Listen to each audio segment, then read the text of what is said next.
Well, color me surprised, for I think I like the king of the world. What's up, guys? That guy with a pencil here. Fun fact, I do it too. Have it on me and keep it on me at all times. Now, fun fact, here we are for me to give you my thoughts on Big Moo. Big Moo. Big Eam. Big Moo. Well, I guess if it's Big Eam, would it be Big Ooh? Something like that. But I got 15 minutes. Let me start this timer right now. Let's get to yapping. So, Imu has been built up since eternity evermore, right? We always knew there truly was someone sitting upon that empty throne. But I will say this, and admittedly, I'm not as top in the community as I should be, but I don't think anyone expected Big Moo to be moving like this. And not even in the sense that they are overwhelmingly powerful. No, duh. One of the major antagonists who kind of raffle stomped God Valley, which was full of all the top tiers to be all top tiers, and did that through Saturn of all things. Yeah, of course they were going to be strong, but very specifically how they are written, how they fight, and how they interact with the world around them, being such a fundamentally ancient being. So let's talk about the concept of Big Moo first. I really like how you can tell by their very existence they are an ancient yet strangely broken being, right? If you lived for 100 years and you were still you, reasonable. 2, okay, you're kind of pushing it. 3, 4, 5. Emu has been around since before the Void Century. And you can sort of tell that by how they look at the world, how they interact with it. It's very unfamiliar to them because they rule from so far above it. And it's so well portrayed in their character. How they view everything, how they disregard the world beneath them. All of that seems to work well to help define Big Moo. But of course, there is also this beautiful idea of that history. The idea of Emu recognizing Joy Boy, but only seeing Joy Boy, right? Not necessarily recognizing the man that is Monkey D. Luffy. There's that interesting disconnect where because of how long they've lived and how much time has sort of simultaneously lost all meaning yet maintained meaning to it for the things that have mattered to it, it allows Emu to be this oddly transcendent creature where, well, not even oddly, it makes sense that they're fundamentally transcendent because of their long-lived nature, but they get to have these interesting reactions to these characters who are 100% based in modernity, right? Like, look at Luffy, even look at Loki, these relatively young characters who have their whole lives ahead of them and also are living and based in this modern moment. Well, Emu is living in the modern moment, but their mindset, their interactions, everything they are is based on choices and histories and logics from many years in the past. How they interact with the world is based on all of that, and it's so clearly displayed in how they are characterized, how they are written, all that. Then of course I do need to talk about Big Moo's design. It's immaculate. I'm not even like I don't want to do tricks on it or nothing, but genuinely a fantastic design. A design I expected? No.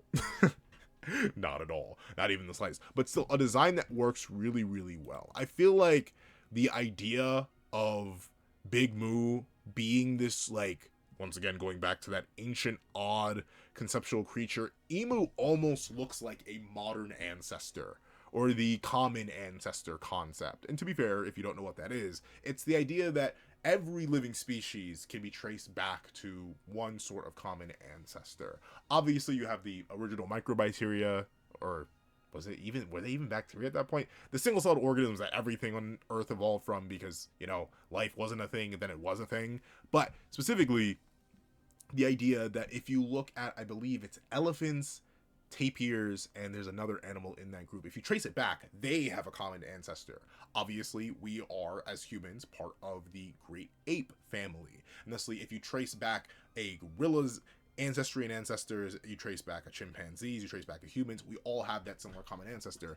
And Big Moo is sort of a living embodiment of that. You can see almost everything in them design-wise, from the tails of certain people in the One Piece world to the wings and the general design of the Lunarians, to their obvious humanoid physical form for the many different humans in the One Piece world, even to specifically their horns, everything, like, once again, that goes more than like the ancient giant stuff. It really fits this idea of them being so ancient that the world itself was birthed from the king of the world, which in many ways, the world we do know of One Piece right now is born of Big Moo's own will and manifestation. But once again, that works really, really, really well.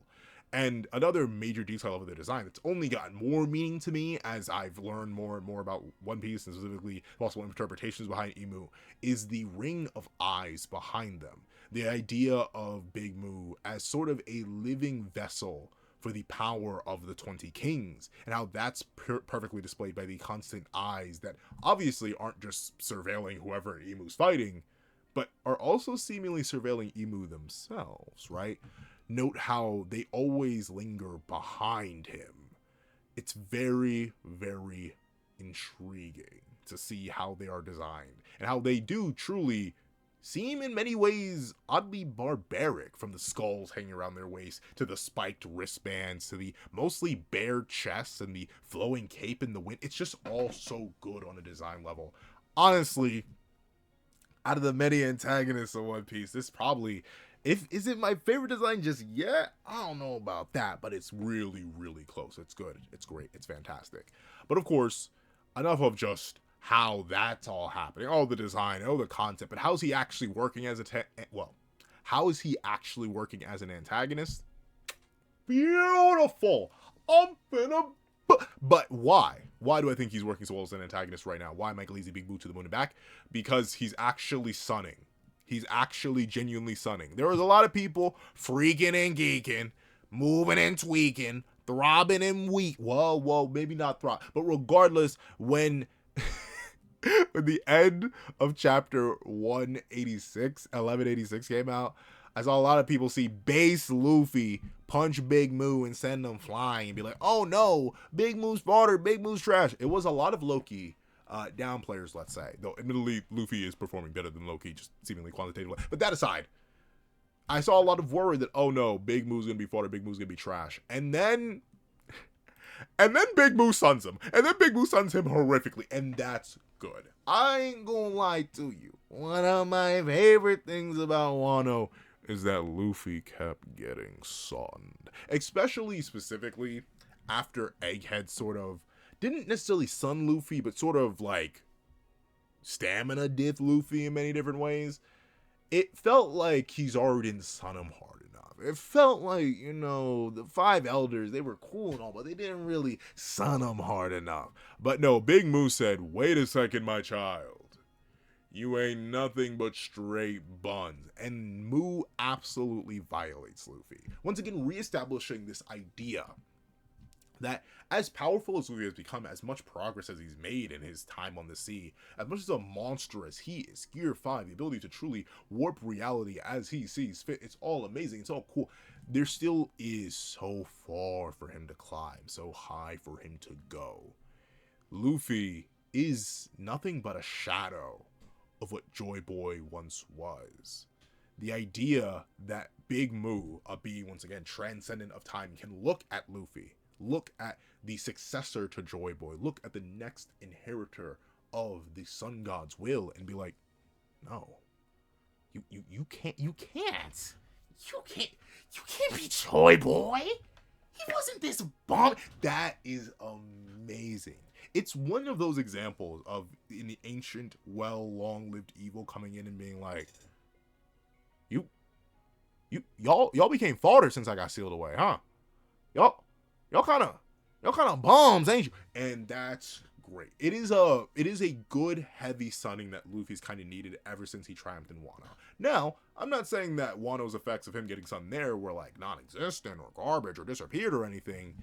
But yeah, Luffy was kind of riding a high a little bit. Everything could be written off as, oh, well, it was actually a stamina diff. Oh, Kizaru's actually not relative to Luffy, even though it's wrong. We're going, like, there's so many different ways that you could go away with it. But it seems like Oda really did sit down and be like, all right, Big Moo, I'm going to need you to rebalance the narrative a little bit. And Big Moo is living up to that perfectly. Sunning both Loki and Luffy, two of the strongest characters, if not flat out the strongest characters on Elbaf right now.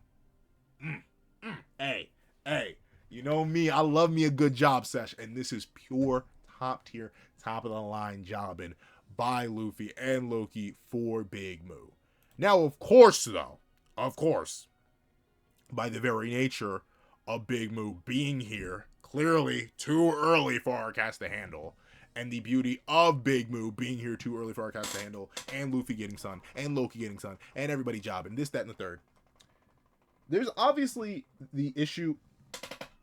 What is that? There's obviously the issue of how are they getting out of this? How are they getting out of this? How are they going to escape this? Obviously, Luffy's being pincushioned, but at the end of chapter 1189, bada bing, bada boom, a certain someone comes in and saves Luffy from getting absolutely axed up. Because how dare anyone else use an axe except Scooper Gabon. Essentially, Gabon shows up and flexes a little bit, stopping Big Moo. But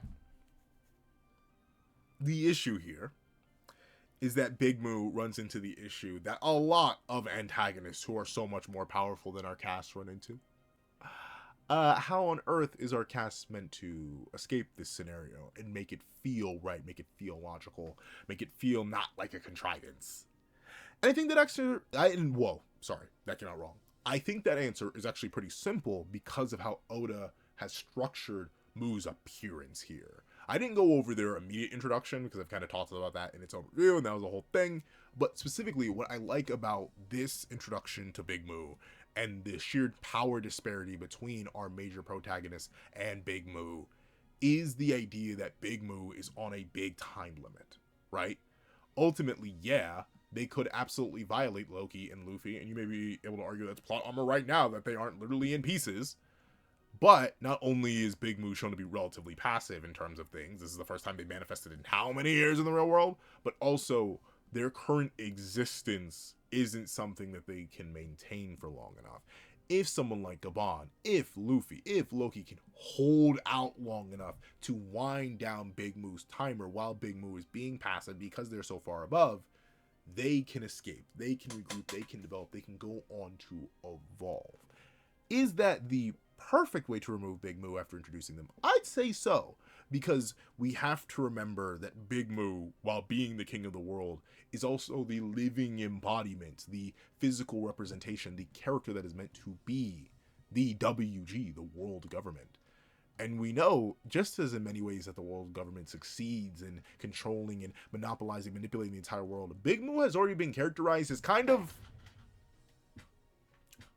dumb. Like there's so many things that Big Moo let slide that should have been able to be let slide because Big Moo is so disconnected from the world they are in. They likely cannot fathom or comprehend or understand the mortals that they may once have done back when they were simply Saint Nerona.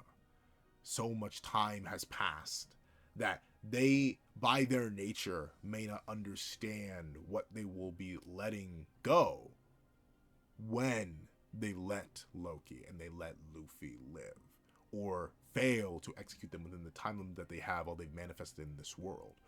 Remember, when Rock showed up in the Holy Land, right next to Big Moo, now seeing how powerful Big Moo is, Rock's was one tap. Rock's was violation easy. It was something light, but Big Moo let them live. And then, of course, we have the many ramifications of that occurring upon the world. Big Moo is not that forward thinking, and that will ultimately be their downfall. And you can see it in how they have decided to interact with and handle the reappearance of the Nidhogg, the reappearance of Ragnir, the reappearance of Joy Boy itself. These are possible threats to Big Moo's existence, but because they are mere possibilities, they need to be handled now. They aren't exactly problems now.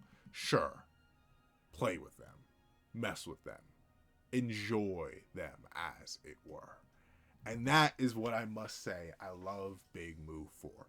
They have done everything they need to do narratively. They have perfectly lived up to their hype. Their design is immaculate. Their narrative implementation is beautiful. And I'm only more and more excited to see them in action further.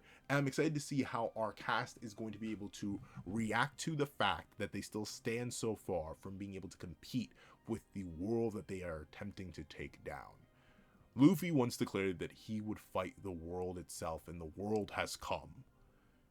And it's clear that he's not ready to fight what the king of creation has to offer. He who wields blades of nothingness and despair. And I'm excited to see Big Moo do more and more in the hands of Big O, Big Da. But of course, that's what I think. Please let me know what you guys think in the comment section down below about Big Moo's design, about Big Moo's character, about Big Moo's integration. Because right now, I am out of time. So I want to thank you so much for watching. If you made it all the way to the end of this video, please leave Little Moo. I just think it's funny because it's saying Big Moo this entire video. Leave a Little Moo in the comment section down below. I want to thank you so much for watching and hope you guys have a wonderful day. This is that guy with the pencil, writing off.